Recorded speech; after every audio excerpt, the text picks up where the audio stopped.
നമസ്കാരം ഫ്രണ്ട്സ്.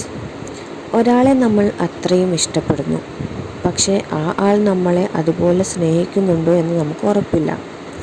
ചില സമയങ്ങളിൽ നമ്മൾ പ്രതീക്ഷയോടെ കാത്തിരിക്കും, മെസ്സേജ് നോക്കിയിരിക്കും. ഇതിനു മുമ്പ് നേരത്തെ കണ്ടപ്പോഴും സംസാരിച്ചപ്പോഴും ഉണ്ടായ കാര്യങ്ങളൊക്കെ പിന്നെയും പിന്നെയും ഓർത്തോർത്ത് സമയം ചെലവഴിക്കും. പക്ഷേ ആ സ്നേഹം തിരിച്ചുണ്ടാകണമെന്ന് ഒരു നിർബന്ധവുമില്ല. ഈ കാര്യം ഉൾക്കൊള്ളാൻ ചിലപ്പോൾ നമുക്ക് കഴിയണമെന്നില്ല. എന്നാൽ ഞാൻ പറയാൻ പോകുന്ന 5 പ്രധാന സൈൻസ് നിങ്ങൾക്ക് നിങ്ങളുടെ ലവറെ പറ്റിയാണെന്ന് തോന്നുന്നുണ്ടെങ്കിൽ, നിങ്ങളുടെ റിലേഷൻഷിപ്പുമായി ബന്ധപ്പെടുത്താൻ പറ്റുന്നുണ്ടെങ്കിൽ, നിങ്ങൾ ആഗ്രഹിക്കുന്ന ഈ റിലേഷൻഷിപ്പ് അവസാനിപ്പിച്ച് പിന്മാറേണ്ട സമയമായി എന്ന് ഉറപ്പിക്കാം.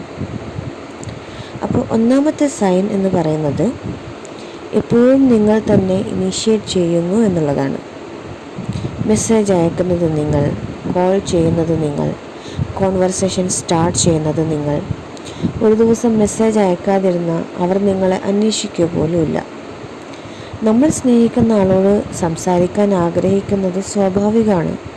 പക്ഷേ എപ്പോഴും ഒരാൾ മാത്രം എഫേർട്ട് എടുക്കുകയും മറ്റേയാൾ വെറുതെ സ്വീകരിക്കുകയും ചെയ്യുന്നത് ഹെൽത്തി റിലേഷൻഷിപ്പ് അല്ല. സ്നേഹം ഒരു വഴി മാത്രം പോകുന്ന റോഡല്ല, രണ്ടുപേരും ഒരുപോലെ നടക്കണം. ഇനി രണ്ടാമത്തെ സൈൻ, അവർ നിങ്ങളുടെ ഫീലിങ്സിനെ പ്രാധാന്യത്തോടെ കാണുന്നില്ല എന്നുള്ളതാണ്. നിങ്ങൾ സങ്കടപ്പെടുമ്പോൾ അവർക്ക് അതിൽ വിഷമമൊന്നും ഉണ്ടാകുന്നില്ല. നിങ്ങളുടെ വേദന പറഞ്ഞാൽ അതൊക്കെ വിട്ടുകള എന്ന് പറഞ്ഞ് ഒഴിവാക്കുക. നിങ്ങൾ കരഞ്ഞാലും അവരുടെ മനസ്സിൽ വലിയ മാറ്റമൊന്നും ഉണ്ടാകുന്നില്ല. ഇങ്ങനെയൊക്കെയാണ് അവരെങ്കിൽ അവർ നിങ്ങൾക്ക് ചേർന്നതല്ല എന്നാണ് അർത്ഥം. ഒരാൾ നിങ്ങളെ സ്നേഹിക്കുന്നുണ്ടെങ്കിൽ നിങ്ങളുടെ സന്തോഷവും സങ്കടവും അവർക്ക് പ്രധാനപ്പെട്ടതായിരിക്കും. ഇതിനർത്ഥം അവർ എല്ലാ കാര്യത്തിലും പെർഫെക്റ്റ് ആകണമെന്നല്ല, പക്ഷേ അവർ അറ്റ്ലീസ്റ്റ് കെയർ ചെയ്യണം. കെയർ ഇല്ലാത്തിടത്ത് സ്നേഹമുണ്ടെന്ന് വിശ്വസിക്കുന്നത് എങ്ങനെയാണ്? മൂന്നാമത്തെ സൈൻ, അവർക്ക് ഫ്യൂച്ചറിനെ കുറിച്ച് ഒരു ക്ലാരിറ്റി ഇല്ല എന്നുള്ളതാണ്. നിങ്ങൾ ചോദിക്കും, നമ്മുടെ ബന്ധം എവിടേക്കാണ് പോകുന്നത്? പക്ഷേ അവരുടെ മറുപടി എപ്പോഴും ഒരുപോലെ ആയിരിക്കും. പിന്നെ നോക്കാം, ഇപ്പോൾ അതിനെക്കുറിച്ച് ചിന്തിക്കേണ്ട, സമയമുണ്ടല്ലോ. ആഴ്ചകൾ കഴിയും, മാസങ്ങൾ കഴിയും, ചിലപ്പോൾ വർഷങ്ങൾ പോലും കഴിയും. എന്നിട്ടും അവർക്കതിനെപ്പറ്റി ക്ലാരിറ്റി ഉണ്ടാവില്ല. ജീവിതത്തിലെ എല്ലാ കാര്യത്തെ പറ്റിയിട്ടും ഉടനെ തീരുമാനം എടുക്കാൻ പറ്റില്ല.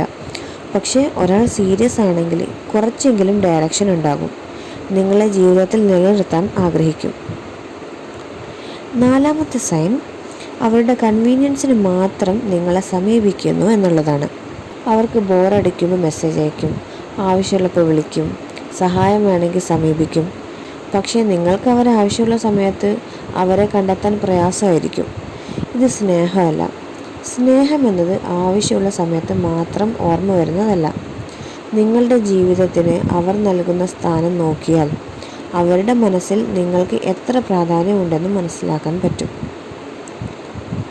അഞ്ചാമത്തെ സൈൻ, ഈ ബന്ധം കാരണം നിങ്ങൾക്ക് സമാധാനം നഷ്ടപ്പെടുന്നു എന്നുള്ളതാണ്. ഏറ്റവും പ്രധാന സൈൻ ഇതാണ്. മുമ്പ് നിങ്ങൾ സന്തോഷത്തോടെ ജീവിച്ചിരുന്നു, ഇപ്പോൾ എപ്പോഴും ടെൻഷനാണ്, ഓവർ തിങ്കിങ് ആണ്, ഉറക്കം കുറഞ്ഞു, കോൺഫിഡൻസ് കുറഞ്ഞു, മനസ്സമാധാനമില്ല. ഒരു മെസ്സേജ് വന്നില്ലെങ്കിൽ ദിവസം മുഴുവൻ സങ്കടം, ഒരു കോൾ മിസ്സായ കരച്ചിൽ, ഫ്രണ്ട്സിനെ ഒഴിവാക്കുന്നു, ഫാമിലിയെ ശ്രദ്ധിക്കുന്നില്ല. ഇങ്ങനെയൊക്കെ സംഭവിക്കുന്നുണ്ടെങ്കിൽ ആ ബന്ധം നിങ്ങളെ വളർത്തുന്നില്ല, നിങ്ങളെ തളർത്തുകയാണ്. യഥാർത്ഥ സ്നേഹം നിങ്ങളുടെ ജീവിതത്തിലേക്ക് വെളിച്ചം കൊണ്ടുവരുന്നതായിരിക്കണം. ഫ്രണ്ട്സ്, മൂവ് ഓൺ ചെയ്യുന്നത് ഒരു പരാജയമല്ല. ചില സമയങ്ങളിൽ അതാണ് ഏറ്റവും വലിയ വിജയം. നമ്മളെ വിലമതിക്കാത്ത ആളുകൾക്ക് വേണ്ടി ജീവിതം മുഴുവൻ കാത്തിരിക്കാൻ വിടേണ്ടതില്ല. നമ്മൾ നമുക്ക് വിലപ്പെട്ടതാണ്. അതുകൊണ്ട് നിങ്ങളുടെ സെൽഫ് റെസ്പെക്റ്റും മനസ്സമാധാനവും കൈവിടരുത്. നിങ്ങളെ യഥാർത്ഥത്തിൽ മനസ്സിലാക്കുന്ന, വിലമതിക്കുന്ന ആളുകൾക്ക് വേണ്ടി ജീവിതം നൽകുക. വൺ സൈഡഡ് ലവ് വേദനിപ്പിച്ചേക്കാം, പക്ഷേ അത് നിങ്ങളുടെ ജീവിതത്തിൻ്റെ അവസാനമല്ല. നല്ലൊരു നാളെ നിങ്ങളെ കാത്തിരിക്കുന്നുണ്ടാവും. ഈ വീഡിയോ ഇഷ്ടമായാൽ ലൈക്ക് ചെയ്യുക, കമൻറ്റ് ചെയ്യുക. അതുപോലെ പോസിറ്റീവ് വൈബ്സ് എന്ന ചാനൽ സബ്സ്ക്രൈബ് ചെയ്യാനും മറക്കരുതേ.